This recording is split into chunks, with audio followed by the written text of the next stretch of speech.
사라의 여종 애굽인 하갈이 아브라함에게서 낳은 아들 이스마엘의 족보는 이러하고 이스마엘의 아들들의 이름은 그 이름과 그 세대대로 이와 같으니라.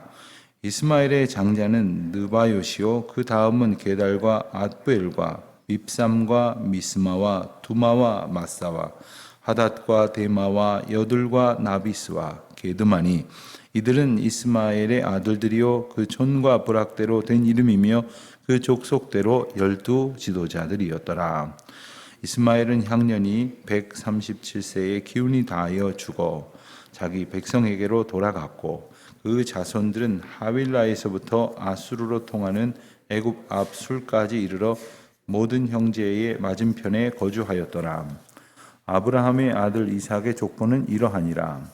아브라함이 이삭을 낳았고 이삭은 40세에 리브가를 맞이하여 아내를 삼았으니 리브가는 바단 아람의 아람 족속 중 부두엘의 딸이요 아람 족속 중 라반의 누이였더라.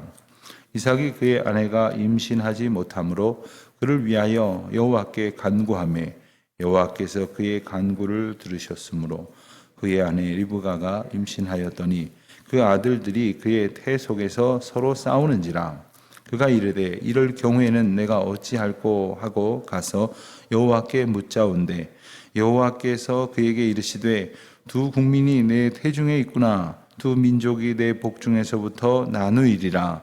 이 족속이 저 족속보다 강하겠고 큰 자가 어린 자를 섬기리라 하셨더라. 그 해산 기한이 찬즉 태에 쌍둥이가 있었는데 먼저 나온 자는 붉고 전신이 털옷 같아서 이름을 에서라 하였고 후에 나온 아우는 손으로 에서의 발꿈치를 잡았으므로 그 이름을 야곱이라 하였으며 리브가가 그들을 낳았을 때에 이삭이 60세였더라.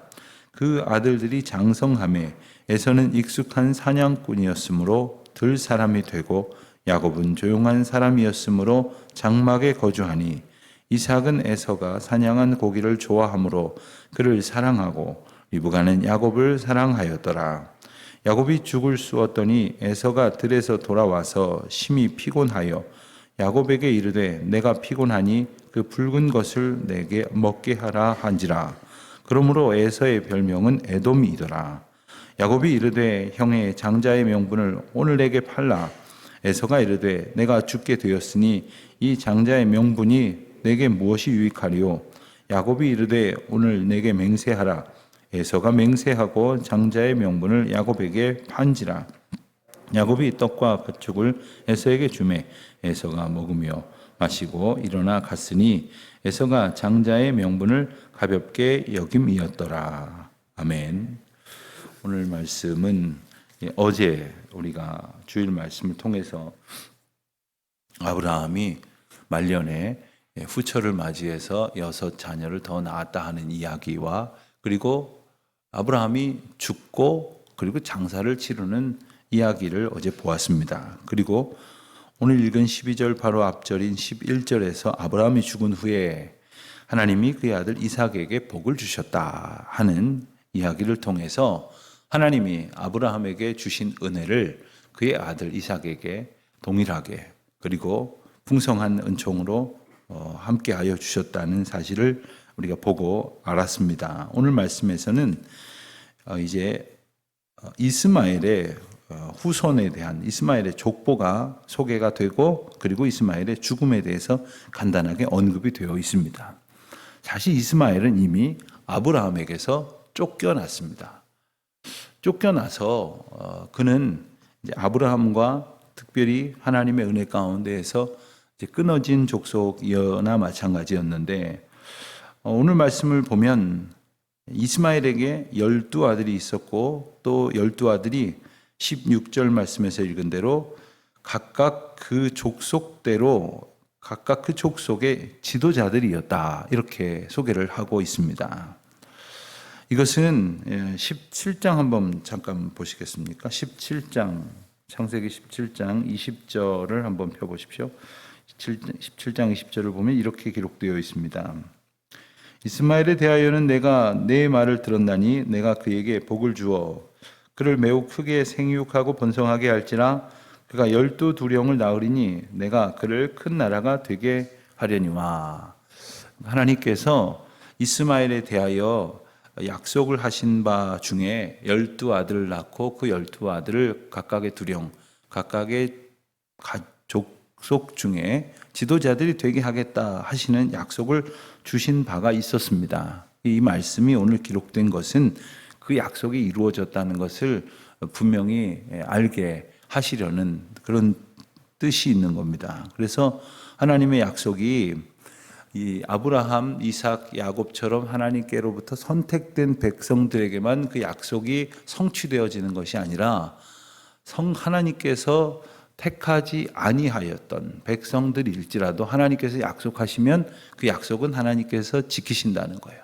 그러니까 하나님의 약속은 대상을 가리지 아니하고 신실하게 지켜지시는 하나님의 약속이다 하는 것입니다. 우리는 선한 일에는 그 약속을 지켜도 되고 아마 선하지 않은 일이라고 생각하는 것은 지키지 않아도 그만일 거다 이렇게 생각을 합니다. 그러나 하나님께서는 그런 인간의 그런 얄팍한 생각과는 차원이 다르신 그 신실하심을 우리에게 보여주십니다. 때로 우리가 그런 생각이 들 때가 있어요. 하나님이 내게 분명히 약속하시고 인도하시는 줄 알았는데 하나님이 그것을 거두셨나 보다. 내가 하긴 이렇게 사니 나한테 복 주실 리가 없지. 뭐 이런 생각을 하거나 혹은 내 나름대로 판단하는 거예요. 저 사람에게는 하나님께서 더 이상 인도하시지 않을 것이다. 저 사람의 인생에는 하나님께서 복 주시지 않을 것이다. 뭐 이러쿵 저러쿵 해가면서 하나님의 복의 주권을 인간의 생각으로 함부로 예단할 때가 있습니다. 하나님에 대하여 오늘 우리가 창세기 말씀을 쭉 읽으면서 반드시 기억해야 될 것은 하나님의 언약과 그 언약을 이루시는 하나님의 신실하심을 창세기 말씀을 통해서 우리는 분명히 알아야 합니다. 하나님께서 택하지 아니한 백성을 통해서도 신실한 하나님의 은혜를 이루어 가신다고 하는 것. 그러므로 오늘 우리도 다시금 하나님의 언약 백성으로서 하나님의 약속을 붙들고 살아가는 그러한 매일매일의 순간들이 되어지시기를 바랍니다. 그리고 이스마엘이 이제 137세 세상 떠났다는 이야기가 나오죠. 그리고 이제 19절부터는 이삭의 족보가 나옵니다. 이삭의 족보가 나오면서 이제 본문의 초점이 이제 이삭과 리브가 그리고 그의 두 아들에 대한 이야기로 이제 이어집니다. 그런데 40세에 이삭이 아내 리브가를 맞이하였는데 그리고 리브가가 어떤 사람인지가 이제 20절 말씀에서 소개되었습니다. 그런데 그 집안에 문제가 하나 있었습니다. 그것은 바로 이삭이 아내가 임신하지 못함으로 인해서 하나님 앞에 간구하게 되었다 하는 구절에서 보는 것처럼 이제 리브가가 임신하지 못하는 문제가 생겼습니다. 임신하지 못하는 문제는 단지 그냥 아이가 있으면 좋겠고 아이가 대체로 있는 그러한 가정의 일반적인 형편에서 아이가 생기지 않았다 하는 차원의 문제가 아닙니다. 하나님께서 아브라함에게 자손의 복을 주시겠다 하셨던 것처럼 그 자손의 복은 이삭을 통해서 이어져 가야 되는 건데 자식이 없으면 그 자손의 복을 이어갈 수가 없는 거 아닙니까?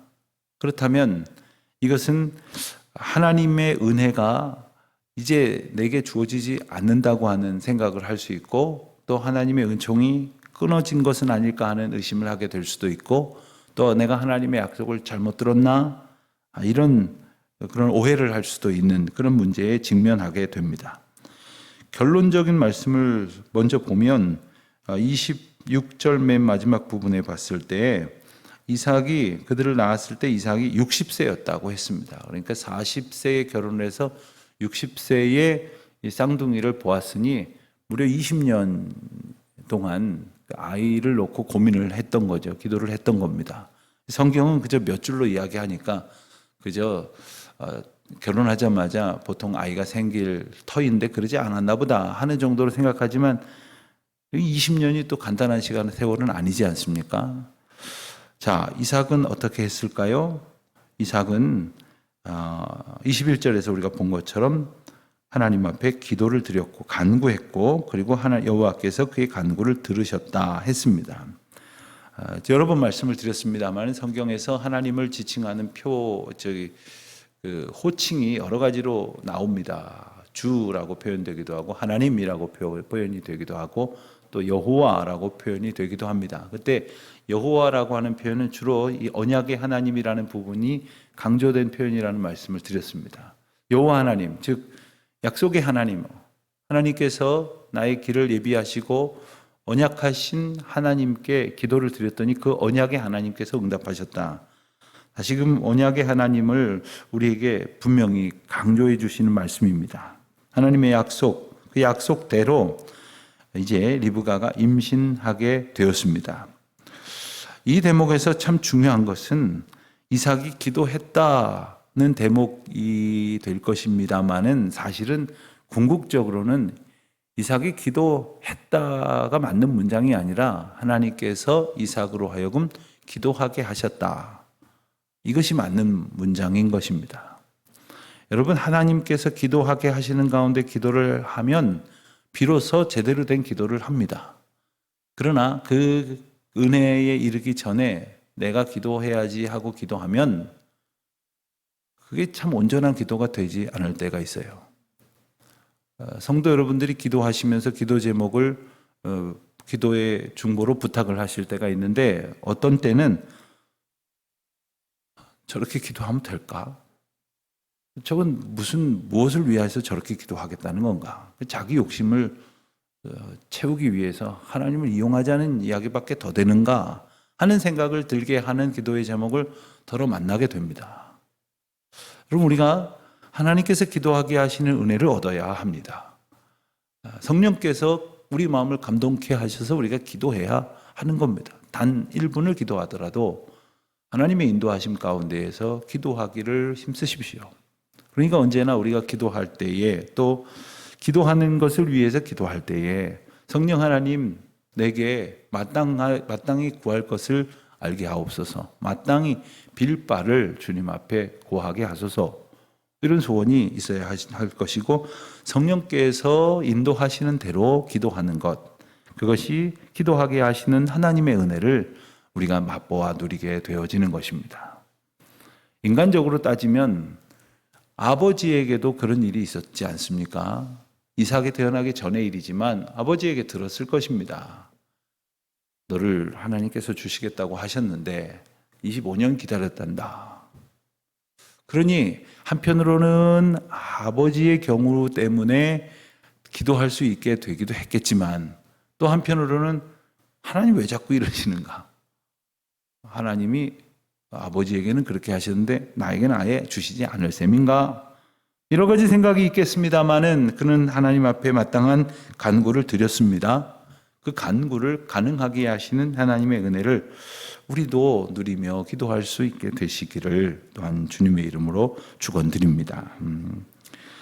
이삭이 60세에 이제 쌍둥이를 얻은 것은 단순히 어떤 약속의 성취의 차원을 넘어서는 하나님의 거룩한 역사가 시작되는 것을 의미합니다. 자, 그 증표가 바로 그 뱃속에서 리브가의 복중에서 있었던 일입니다. 그 아들들이 서로 태 속에서 싸우는지라 22절을 보니까 그래서 하나님 앞에 기도를 했습니다. 하나님, 이 어찌된 일입니까? 하나님, 이 임산부의 그 뱃속이 편안해야 되는데 그 안에서 그 쌍둥이 둘이 막 싸우는 게 이렇게 느껴지고 그로 인하여 걱정이 되고 하니까 하나님 앞에 기도를 드렸더니 23절에 보니까 두 국민이 내 태중에 있구나, 두 민족이 내 복중에서 더 나누이리라. 이 족속이 저 족속보다 강하겠고 큰 자가 어린 자를 섬기리라. 자, 이렇게 말씀하신 것에는 하나님께서 이들에게 쌍둥이를 주시고 그리고 이 쌍둥이가 태어나는 것에서부터 이 민족이 그 둘로 인하여 파생되어지는 그 민족과 두 국민이 하나님의 주권과 계획 가운데에 아무 계획 없는 중에 태어나는 것이나 이런 계획 가운데에 태어나게 하시는 하나님의 뜻이 있음을 알려주는 것입니다. 그러니까 아들이 없던 집에 한꺼번에 그냥 기쁨을 2배로 주시기 위해서 두 쌍둥이를 이렇게 주신 것이 아니라 하나님은 하나님의 일을 위하여 하나님의 일을 하시려고 하나님의 계획 가운데에서 쌍둥이를 주신 거예요. 우리는 하나님의 이 뜻을 하나님의 뜻 가운데서 해석하려고 하지 않냐고 그냥 자기 멋대로 해석하려고 해요. 자기 좋은 대로 해석을 하려고 해요. 똑같은 일이어도 해석이 다릅니다. 똑같은 이야기를 듣고도 다른 소리를 해요. 하나님께서 주신 은혜를 우리가 하나님의 관점으로 보고 하나님 성령께서 인도하시는 관점으로 보지 않으면 하나님과 다른 생각을 갖습니다. 하나님께서 일하시는 것, 그 앞에서 우리가 가져야 될 태도는 뭐겠습니까? 주여 일하소서, 주님의 뜻을 이루소서, 종이 순종하겠나이다. 주님의 뜻 가운데에 서 있음을 깨달을 때 비로소 우리가 평안을 누릴 수 있는 겁니다. 생각해 보십시오. 이 배 복중에 쌍둥이가 막 싸우고 있을 때 얼마나 불안하겠습니까? 제가 어렸을 적에 나중에 장로님이 되신 분이 저희 아버님 목회하시던 교회에 그 부인 되시는 집사님하고 매일 저녁 저희 집에 오셔서 한 3개월을 기도를 함께 저희 부모님과 하고 가셨는데 그 이유가 뭐냐? 애가 거꾸로 섰다는 거예요. 거꾸로 섰다는 거예요. 그때는 제가 어려서 10살도 전이었던 것 같아요. 거꾸로 쓴 게 뭔지, 바로 쓴 게 뭔지. 원래 거꾸로 서 있는 거 아닌가? 뭐 이런 생각도 하고. 그때 몰랐던 걸 많이 알았죠. 그런데 매일 저녁 와서 이제 기도를 하는데, 자, 인간적으로 우리가 걱정하는 거하고 그 가운데서 멈춰서지 않냐고 하나님께서 이 생명의 주권자로서 하나님의 뜻을 이루시기를 기도하는 것은 상당한 거리가 있다는 것을 그때 알았어요. 하나님께서 주신 생명, 하나님의 뜻 가운데에 지켜주시기를 구하는 기도가 아니고, 내가 불안해서 못 살겠습니다. 내가 염려돼서 안 되겠습니다. 어디 가서 귀를 기울이고 들어봤더니 이렇다던데 저렇다던데, 그러니 이렇게 해주십시오, 저렇게 해주십시오. 우리가 하나님의 뜻을 구하고 있는 건지, 나의 소원을 구하고 있는 건지, 하나님의 뜻을 이루어 가기 위하여 오늘도 우리를 통해서 일하시는 그 주님의 인도하심을 기뻐하면서 순종하여야 할 것이겠습니다. 27절 이하에서는 그 유명한 그 팥죽 한 그릇으로 장자의 명분을 판 이야기가 나오죠. 잘 아는 이야기입니다. 에서는 사냥을 잘하는, 그래서 사냥한 고기로 대접한 음식을 아버지가 좋아했고, 또 반대로 그 좀 내성적이고 이렇게 조용히 묵상하는 것을 좋아하던 야곱을 리브가는 사랑했다. 성경은 이렇게 설명을 합니다. 이 간단한 표현이 아닙니다. 28절에 나오는 이 표현은 그저 그냥 부모가 또 자녀가 이런 각각 성격과 취향이 다르다, 이 정도로 얘기하는 것이 아닙니다. 이로 인하여 발생하는 이제 큰 문제가 뒤에 이어지게 되죠. 자, 에서가 사냥을 하러 갔다가 돌아와서 배고프고 피곤한데 야곱이 죽을 쑤었다 했습니다. 그랬더니 야거나 한 그릇 다오. 그랬더니 야곱이 그러면 장자의 명분을 내게 팔라. 그러면 내가 이 한 그릇 떡과 함께 주겠다. 그랬더니 지금 내가 배고파서 죽게 생겼는데 장자의 명분이 뭐가 중요하냐. 다오.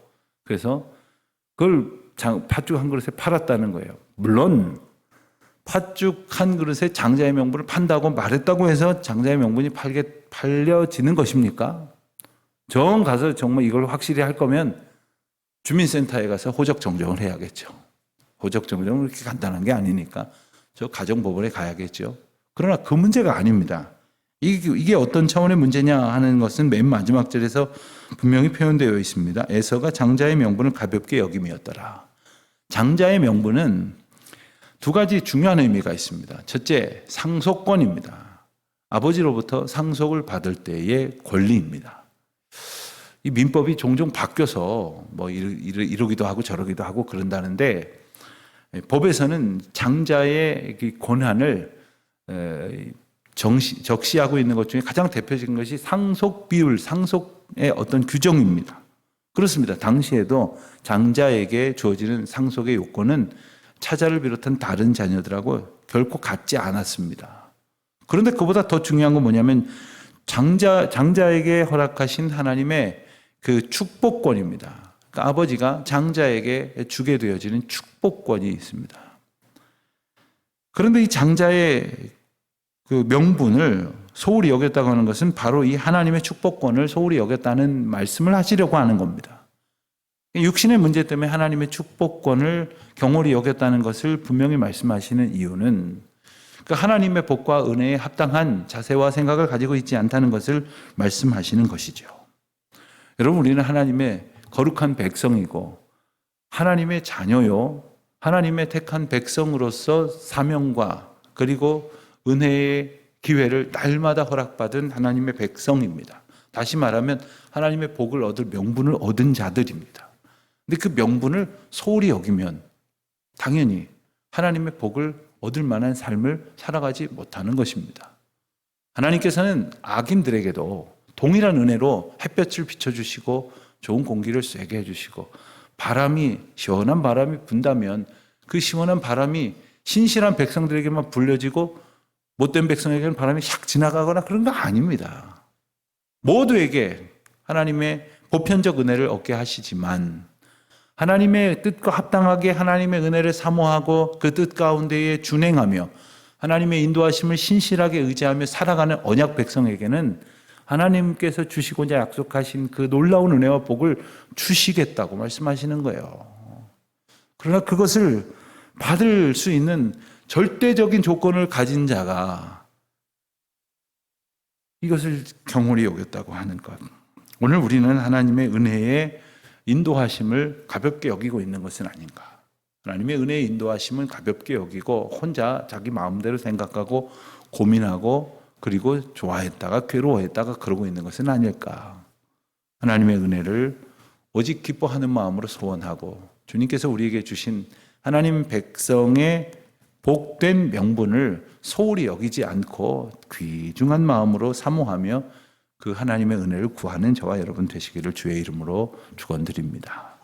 기도하겠습니다. 하나님 아버지, 주님의 뜻 앞에 겸손하게 하시고 주님의 복 주시는 약속 앞에 감사하게 하시어 주님의 은혜 앞에 온전히 인도하심의 은혜를 누리는 저희 모두가 되게 하옵소서. 예수님의 이름으로 기도합니다. 아멘.